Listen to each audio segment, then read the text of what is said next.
Dolphins 34, Jets 13. Yeah. Jets started Tim Boyle. Offense still had some issues. There was a pick six on a Hail Mary. Yeah. This was a challenging day for me as well, right? You know, you're talking to the wife about, hey, you know, there's a Friday game now. Middle of the day. You know, we just bought our Christmas tree. We're trying to set it up and do all this stuff. So I'm trying to be like in and out, you know, catch the big plays. And, you know, I got people in the other room being like, I'm like, oh, there's a Hail Mary. I can miss this. Right. You know, let me go. I've got an 18-minute window here between Hail Mary and halftime. And I got people in the other room being like, nope, it's a pick six on a Hail Mary. And it's like, all right, I mean, really just the entire last 2 minutes of the first half. Tua throws a pick, and there's a Hail Mary pick. I mean, the whole thing was a mess. Yeah, I mean, it threatened, like, it's like, okay, the Tim Boyle era isn't looking much different to the Zach Wilson era. Again, the only way this goes south for Miami is if Tua goes Josh Allen and just gives the game back to the Jets. Done. Right, he took a shot at it, and then it's like, oh, look, the interception sets them up. Now it's a Hail Mary attempt. You're like, oh, wow. He threw it right to Holland. Like, you watch this sort of play develop, there's like a giant gap in the middle where Holland is. He threw it right to him. Now, normally you expect players to come in from the side and contest it and break it up, and it never gets any further than that. And that didn't happen, really. So Holland just catches it, and then once he's clear of that, like, the huddle in the end zone, now it's like the only people left are offensive linemen and Tim Boyle. Yeah. And he, you know, obviously got past the offensive lineman, evaded Tim Boyle, and then it's like, uh-oh, now the only way that could have been prevented is if Boyle had stopped or slowed him down, even just showed him to the other side, made him beat him inside, and then Garrett Wilson might have gotten back to stop him. But, like, great play by Holland. I mean, not even, you just have to say unlucky, I guess, from Tim Boyle's point of view. He put it in the end zone more or less where he should have put it. It's not supposed to happen. Oh, yeah. I mean, that's one of those where all the EPA is going to be horrendous, and you know, QBR and every other stat is going to be horrendous, I think, because of the result.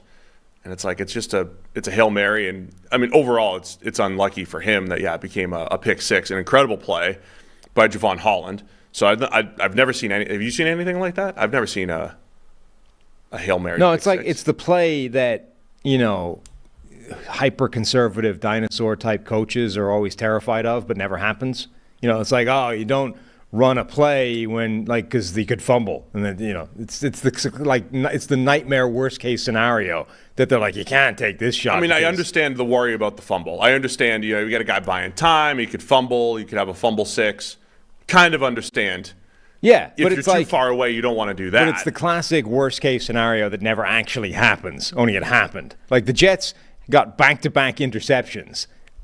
We're actually close to making a game of this. You're like, let's take a shot at the Hail Mary. We could really make the Dolphins sweat. And then instead it goes the other way, and you're like, all right, that's the game. So the Dolphins were up 10-0. You mentioned Tua throws a pick six to Brandon Eccles. That goes to Jets miss the extra point. It's 10-6. Looks like it's going to be 10-6 going into the half, and it's one of those, hey, the Jets defense is doing it again. They're going to keep this close against a good Miami offense.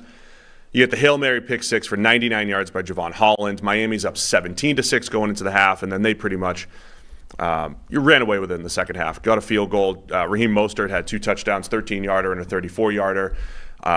It does feel like this Jets defense is just getting beat down. They're just getting worn down by not being competitive on the offensive side of the ball. They're getting frustrated. Yeah. Like, I've been, I mean, you know, very, very different levels, but I've been part of teams where the defense is really good and the offense is really not. And I think I've actually been part of both, where I've been on the offensive side where the offense is a high-scoring offense and the defense is bad, and you're in shootouts every week. And I've been on the defensive side when the defense is really good and the offense is very bad. And I think that's way more frustrating. Like, so essentially I've been on both sides of the ball where your side is good and the opposite is bad on the same team. And it feels like those should be comparable, but actually it's not. Like, it's way, way, way more frustrating to be on a good defense when the offense stinks and you're like, if we give up anything, the game's probably gone. As opposed to somehow it feels fine to be like, well, we just keep scoring, we're fine. Doesn't matter that the defense is giving up a touchdown every drive as well. We're fine. So I think, I mean, I said this last week, and you scoffed. You know, I feel like it's getting to the Jets defense. I feel like that's why they got into a rumble in the tunnel last week. You're seeing it. Like, those guys are frustrated. They're making silly mistakes now. They're losing discipline because they're pissed off. They're playing out of their minds, and they know if they make one mistake, the game's gone. Like, they're getting interceptions, and they know if they don't score, it's probably not enough. And they're getting very, like, they were making this point at some point during the broadcast. Like, Salah has a real job in his hands now to keep that side of the locker room intact, because there's still a month to go and they're getting really pissed off. And you've no solution. Like, Tim Boyle, Zach Wilson, Trevor Siemian, none of those guys are going to get anything done. So you have another month of this happening, of your defense playing amazingly and still getting wrecked.